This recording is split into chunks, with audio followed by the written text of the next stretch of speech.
Our story begins in 1915 with a man who would be renowned as one of the auto industry's most notorious corporate thugs. A trained boxer and an ex-Navy sailor, this early Ford Motor Company executive developed a reputation as a leg breaker, a gangster, and a criminal. We will attempt to tell the story of Harry Bennett and take an inside look at his famous mansion in Farwell, Michigan.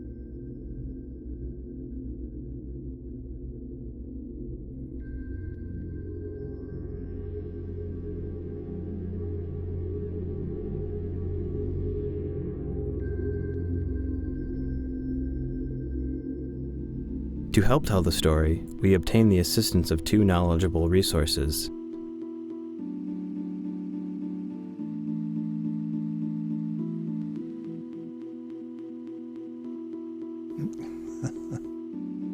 Harry H. Bennett, fresh out of the Navy, moved back to his native hometown in Ann Arbor, Michigan, where he was hired in at Ford's Highland Park plant.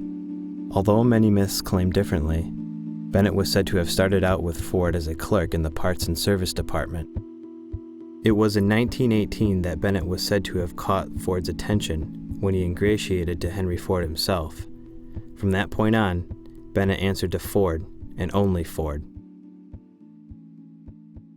He was also a known rival of both Henry Ford's son Edsel and his grandson Henry Ford II. Ford favored Bennett because he did what he said when he said to do it. Bennett was a tough, brassy man, something that Ford wanted his son Edsel to be, but was not. Bennett reached the peak of his power in the 1930s when the labor unions began to organize. Men who were suspected of having union sympathies were fired, then beaten. Ford chose Bennett and his group of thugs to carry out such tasks by appointing him to another position unofficially titled Head of Internal Security. Bennett was not a nice man. He was Henry Ford's leg breaker. Anybody that wanted to join the union, Bennett would whack him and break his legs. In achieving such a position, Bennett had undercut Edsel by reinforcing Ford's vision of his son's perceived weakness. In building such a strong relationship with Ford, Bennett was under the impression that he was next in line to take over the company. It is fair to say that between the unions and the rest of the Ford family, Bennett had quite a barrage of enemies.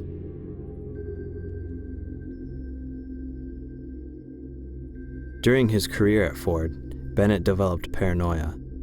It was unclear as to what he was afraid of, but more than likely it was related to both his position at Ford and his presumed criminal activity.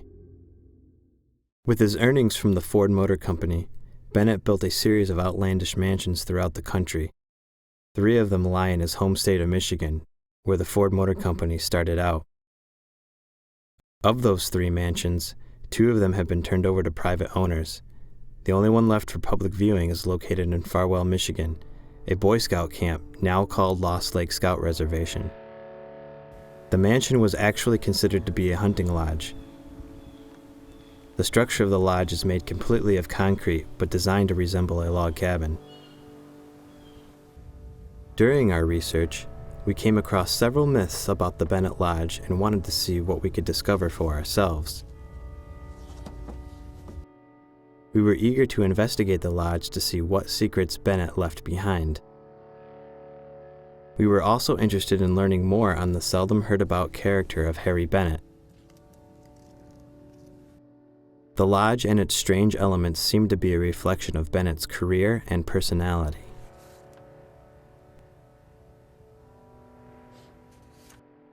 Because of his position at Ford, Bennett had reason to believe that people were after him. The lodge contains several escape routes and hiding spots to protect Bennett from possible intruders. The basement has a bookshelf that opens up to a hidden passage leading to a second basement. But if you want to get out of here and get away, you gotta imagine that this bookshelf was trimmed out nice, and it was full of books, and down under here is the entrance. In addition to providing Bennett with an escape route, the basement contained changing rooms, and for his special guests, a bar with a 2-way mirror looking into his pool. Bennett and his cohorts, his gang, if you will, like to look at the women swimming.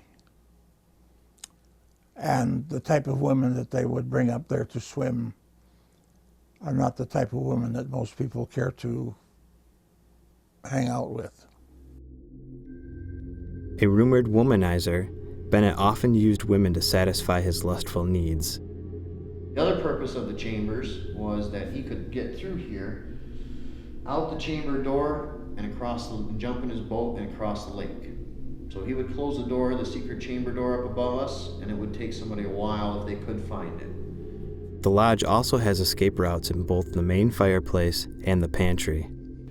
If he was at this end of the room and he couldn't get out a window, or he couldn't get out through the end doors down there, he could go up through the fireplace, push out the barbecue grill that's up there, down the stairs, or to the other end of the building, and out down to a boat, across the lake, out to his private airport, where he had a 5,000-foot runway into camp.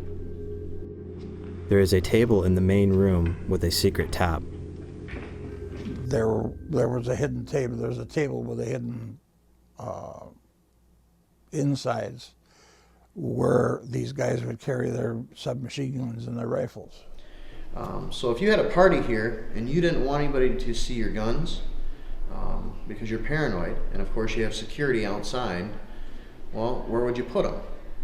So you would put them in the table, which you could flip up, use as a shield, and you could retrieve your guns.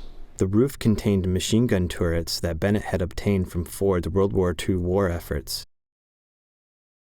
During the construction, a moat was dug around the lodge, turning the land that the lodge rests on into an island. This is something, it is a steel punji. In the moat, when they built this building, it was the same height, it was a peninsula. And it was the same height as the horse corral on the other side of the moat is now. And they brought all the material up here on the island. There was only one road that led to the house. It was over a bridge across the moat. The bridge was made of concrete and during Bennett's stay was wired with dynamite.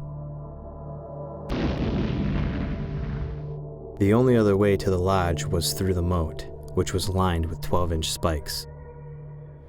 Well, because of his paranoia, he would go ahead and he put these steel punjies in crisscross down the moat, and they would go ahead and if anybody jumped in, you risked being stuck. The lodge itself is a reflection of Bennett's paranoia. For the average person, all of these amenities seem unnecessary, but Bennett, hated by both the Ford family and the Unions, had reason to be afraid. However, Bennett was never attacked in his own home. In the late 1930s, Henry Ford's son Edsel fell ill and knew that by 1939 he was dying. His death in 1943 eagered Bennett, who saw it as just another adversary out of the way. However, the rest of the Ford family would not let Bennett take over. They pressured Henry, and sure enough, in 1945, he passed the company on to his grandson, Henry Ford II. It did not take long for him to fire Bennett, and when he did, Henry Ford did not seem fazed. After being fired, Bennett took his wealth and headed out to California, where he retired.